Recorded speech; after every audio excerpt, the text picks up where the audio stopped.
It is a cold winter's day here in downtown Toronto, and we are live from the Mattamy Athletic Center, formerly known as Maple Leaf Gardens. And happy Groundhog's Day, everyone. Thank you for tuning in. Alec Reid, joined by Pete Apostolopoulos. And what a great game. You couldn't ask for anything better on a Friday night, as we have two top OUA teams battling here, as we have the Ryerson Rams taking on the visiting Nipissing Lakers. And Pete, two teams battling for playoff positioning. What do you see as a huge difference between these two teams? Well, tipped by Shepard in front, but Max Shields stuck with it the whole way. Here's Basso, winds and fires a shot that's off the glove of Shepard, and he winced after that one.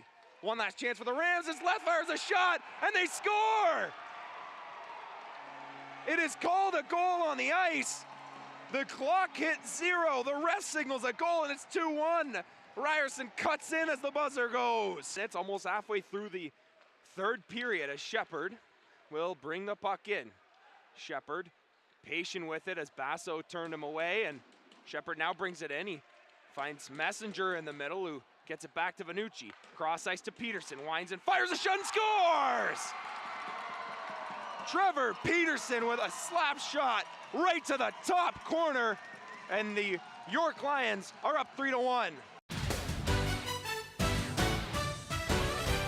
This is the X's and O's. I'm Adam Jenkins. That's Alec Reid. We're talking about the Western Mustangs and their power run. Offensive coordinator Steve Snyder likes to go to this a lot, and it's safe to say it's a big part of their offense. Was it a big part of their offense, or is it their entire offense, Adam? This really is the backbone of this Western Mustangs offense. Pulling guards, pulling tackles, getting lead blockers through holes, and in this case, they're actually going to pull the center. A design QB run here as their center pulls and kicks out the defensive end, and look at that gap right there for Chris Merchant to run through. He ends up bouncing it outside. A nice play by the defensive end to spin off. But look at how much room there is for Merchant to work. He gets downfield for a nice run. We're gonna get to these next few. Watches the guard or kicks him out. We get a fullback through the hole. And again, another instance, guard pulling, kicks out a man up through the hole, and a big hole. But what I really want to touch on here is the play action game. Because as you can see, exact same set and exact same look. We're gonna pull this guard here. Everything is gonna look like a run.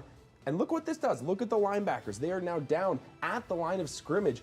There's about 5 to 10 yards of free space for Merchant to throw the football, and it just really sets up their entire offense. This one falls incomplete, but as you can see how much room there is. Pulling guard, look at the gap to complete that pass, and realistically, Adam, this is what their entire offense is built around, and they really do a successful job of running the power run, which sets up their play action game. And get the puck in deep so they can execute that. And we see quickly the line change from the Rams as Forfar, Green, and Gemmel, the top line for Ryerson, hops out to oppose the top line of the Lakers. And here comes Brooklyn Gemmel. She's in alone. Brooklyn Gemmel with a shot. Rebound. And then she scores. Ailish Forfar with her 11th of the year. And Pete, there is the record, as Ailish Forfar now has the most goals in a single season in Ryerson Rams history. Also the most points in Ryerson Rams history. Mullen up to Santos, to left. Tried to find Poliani, can't. And here comes UMB the other way. Here's Cooper, walks in. Goulet, big save by Taylor Dupuis. And he covers up, and Taylor Dupuis keeping this game at 2-0, and the fans let him hear it.